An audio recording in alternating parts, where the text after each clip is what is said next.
बंटवारे के दौरान महाराष्ट्र आए विस्थापितों की जमीन को फ्री होल्ड किए जाने पर चैंबूर बैरक बचाओ संघर्ष समिति ने बांटी मिठाई।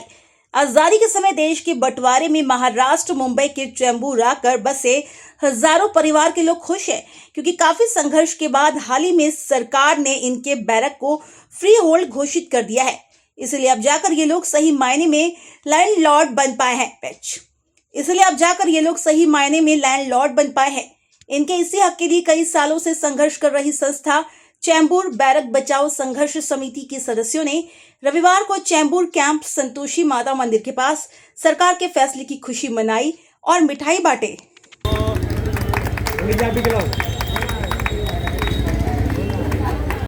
देखिए, हम सब चैंबूर बैरक बचाओ संघर्ष समिति के कमेटी मेंबर, सदस्य, अध्यक्ष, उपाध्यक्ष, सचिव, हम सब यहाँ जुड़े हैं। हमें धन्यवाद देना है केंद्रीय सरकार और राज्य सरकार।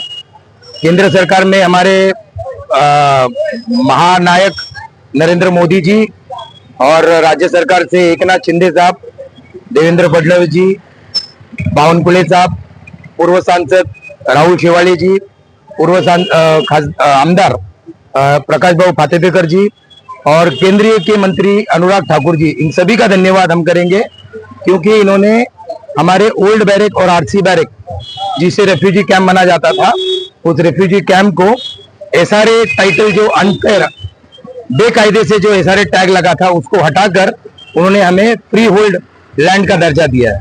तो उसी के लिए हम यहाँ पे खुशी मना रहे हैं और साथ ही साथ हम इन सरकार के जितने भी मंत्री और कैबिनेट मंत्री और पूर्व मंत्री जितने भी लोग हैं जिन्होंने हमारा साथ दिया, हम उनको धन्यवाद दे रहे हैं। देखिए, चैंबूर बैरक बचाओ संघर्ष समिति पिछले 5 साल से, माने कोविड के पहले से, जब भी हम लोगों को जो पहला नोटिस मिला कि सेंसेक्स MW 35, 36, 34, 33, 32 ये जो क्लस्टर स्लम क्लस्टर के अंदर आता है, तो उसमें हमारे बैरक, ओल्ड बैरक और आरसी बैरक का भी नाम दर्ज हुआ था एसआरए करके। तो उस समय हम जितने भी, रवि हो गया, अंजू मैडम हो गई, विजय राजपाल हो गया, सिन्हा हो गए, बहुत सारे हमारे जो दोस्त यहाँ खड़े हैं, हम सब लोगों ने दिन रात इसके लिए लेटर देना, डिस्पैच करना, तरह तरह के मंत्रियों को जाके मिलना, किरीट सोमैया से लेके अनुराग ठाकुर से लेके हम प्रकाश फातेपेकर, राहुल शेवाले, इन सबको हम मिले और हमने हमारा प्रयास जारी रखा। हमने संघर्ष करना छोड़ा नहीं, हम अपने संघर्ष को जारी रखे।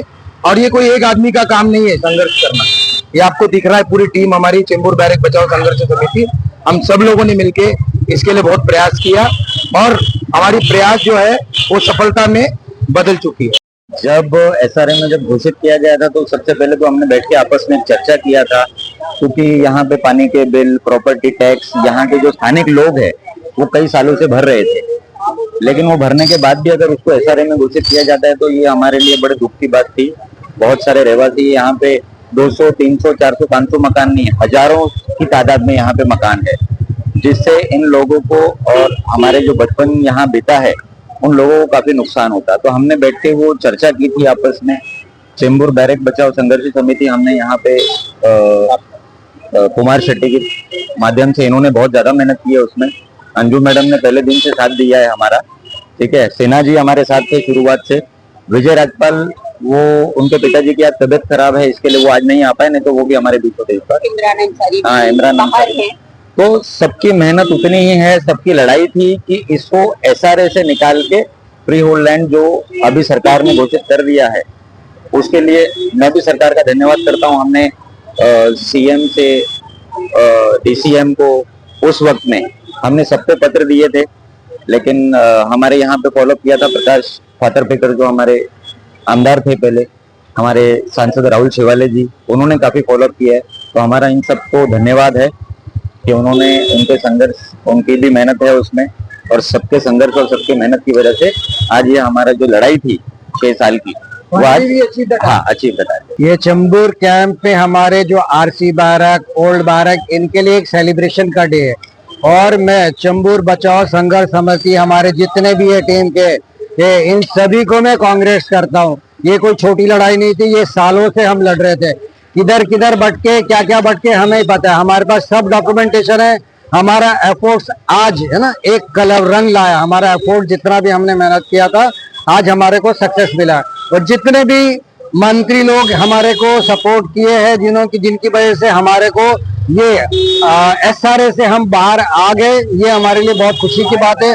हम उन सभी का धन्यवाद करते हैं। बड़ी बात ये है कि हमने जो कोविड से पहले से हम लोगों ने जो लड़ाई लड़ी गवर्नमेंट के साथ में, हम मतलब गवर्नमेंट के तरफ हम लोग बार बार जा के हर ऑफिसर के पास जा के हम लोगों ने जो अर्जियां दी, वो आज अर्जी हमारे फडणवीस जी ने हमारी मानी। वो बहुत बड़ी बात है हमारे लिए। हमारे लिए सबसे खुशी की बात यही है कि हमारी मांग पूरी की गई। बीजेपी सरकार ने, हमारे फडणवीस जी ने, हमारे शिंदे जी ने हमारी बातें स्वीकार की। जरूरी इसलिए था सर क्योंकि ये जो बैरक्स हैं वो छोटी नहीं है, एक छोटे छोटे रूम्स नहीं है, ये बहुत बड़ी बड़ी बैरक्स हैं जो 1000 स्क्वायर फीट की हैं। उनके ऊपर ग्राउंड +1 मतलब 2000 की चीज है। अगर आप उनको SRA में डाल देते हो और 300 का आप 350 मैक्सिमम 400 उनको अगर एरिया देते हो तो ये नहीं है, इंसाफ नहीं है। हम जब सिंध से आए थे हिंद बनाने के लिए, तो इसीलिए नहीं आए थे कि हमको बार बार सरकार यहाँ से वहां फेंके, क्योंकि उस वक्त हम लोग एक बैरकों में स्थापित हुए थे गवर्नमेंट के थ्रू। हमारी सरकार ने हमको स्थापित किया था। एक मिलिट्री कैंप्स थी जहाँ पे अलग अलग हर शहर में सिंधी वो वहां से जब आए थे सिंध से, तो जो जहां उतरे, ट्रेनों से उतरे, बंदरगाहों पे उतरे, जो जिस शहर में उतरे, हर इंसान अपने हिसाब से वहां पे स्थापित हुआ। गवर्नमेंट ने उनको उस हिसाब से जगहें दी, लेकिन उस वक्त भी हमने पैसे तो भरे उनके, वो भी हमारे लिए फ्री तो नहीं था। भले हमने वहां पे कुछ भी छोड़ के आए थे, जो भी चीजें छोड़ के आए थे, लेकिन हमको कोई रियायत नहीं थी गवर्नमेंट के हिसाब से। लिए थे उस टाइम भी पैसे, और आज भी गवर्नमेंट यही बोल रही है कि उनको उनके टैक्स और रेडी रेकनर रेट के हिसाब से उनको 5% 10% चाहिए पैसे। ठीक है, किसी की हैसियत है, किसी की नहीं है, हाँ, सब नहीं भर पाएंगे, लेकिन फिर भी आज फ्री होल्ड मिला है, कोई किसी भी तरह अपना आशियाना नहीं छोड़ेगा। गवर्नमेंट से विनती है कि प्लीज इस रेडी रेकनर रेट का जो इन्होंने 5% 10% लगाया है, उसको जरा सा कम कर दें और हमको थोड़ी सी राहत और दे दें।